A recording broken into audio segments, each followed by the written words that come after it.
Praise the lord. నిజమైన స్వరం. మే 12, 2026 Holi prayer home సంఘం వారి అనుదిన వాగ్దాన పరిచర్య.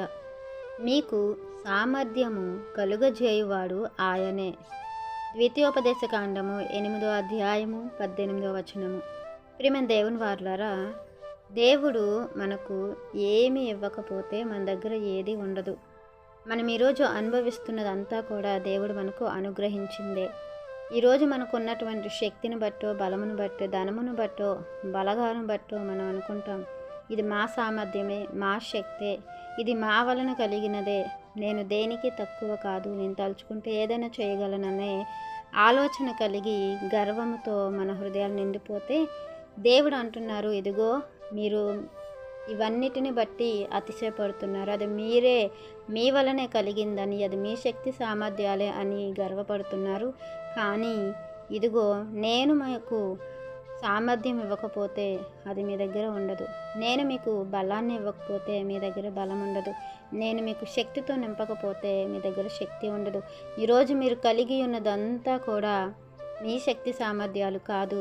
మీకు సామర్థ్యం ఇచ్చిన నేనే మీకు సమస్తమును కూడా సమకూర్చి ఉన్నాను అని దేవుడు మన గర్వాన్ని అణిచివేసే మాటలు ఇక్కడ మనకు తెలియపరుస్తూ ఉన్నారు. మనం ఏది చేసినా దేవుని యొక్క చిత్తమును బట్టి, ఆయన యొక్క అనుమతిని బట్టే మనం ఏదైనా చేయగలుగుతున్నాం. మనం ఏది అనుభవించినా కూడా అది ఆయన ఇచ్చిన సామర్థ్యాన్ని బట్టే, ఆయన ఇచ్చిన కృపను బట్టి, ఆయన ఇచ్చిన అనుమతిని బట్టే మనము అనుభవించగలుగుతున్నాం, దేనైనా పొందుకోగలుగుతున్నాం, దేనైనా చేయగలుగుతున్నాం. కాబట్టి ప్రియమైన దేవుని వారలారా, ఇశ్రాయేలు జనాంగము వారి యొక్క సామర్థ్యం అనుకొని, వారి యొక్క శక్తి అనుకొని, వారి యొక్క బలము అనుకొని విర్రవీగిపోయి దేవునికి వ్యతిరేకులైనట్లుగా మనలో ఎవరమైనా అలా ఉన్నామేమో. అందుకే దేవుడి దినం అంతా మాట్లాడుతున్నారు.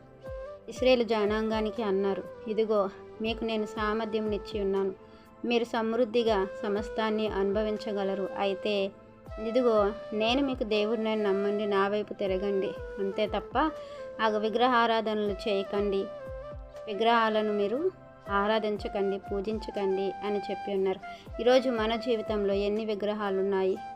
మన హృదయంలో ఏ విగ్రహారాధనతో నిండుకొని ఉందో ఒక్కసారి ఆలోచించుకొని దేవుని వైపు తిరిగి హృదయాన్ని దేవునికి అర్పించి, దేవుడు మనకిచ్చిన సామర్థ్యాన్ని బట్టి, శక్తిని బట్టి, బలమును బట్టి, ఉన్నతమైన ఘనతను బట్టి దేవునికి ఎల్లప్పుడూ స్తుతులు చెల్లిస్తూ దేవుని యొక్క పాదాల చెంత ఉండాలని, ఇంకా గొప్ప సామర్థ్యం దేవుని దగ్గర నుంచి పొందుకోవాలని ఈ వాక్యం మనందరి జీవితంలో దేవుడు ఫలింప చేయాలని ఆశిస్తున్నవారు దైవజనులు బ్రదర్ పి నెహెమియా గారు. God bless you. ఆమెన్.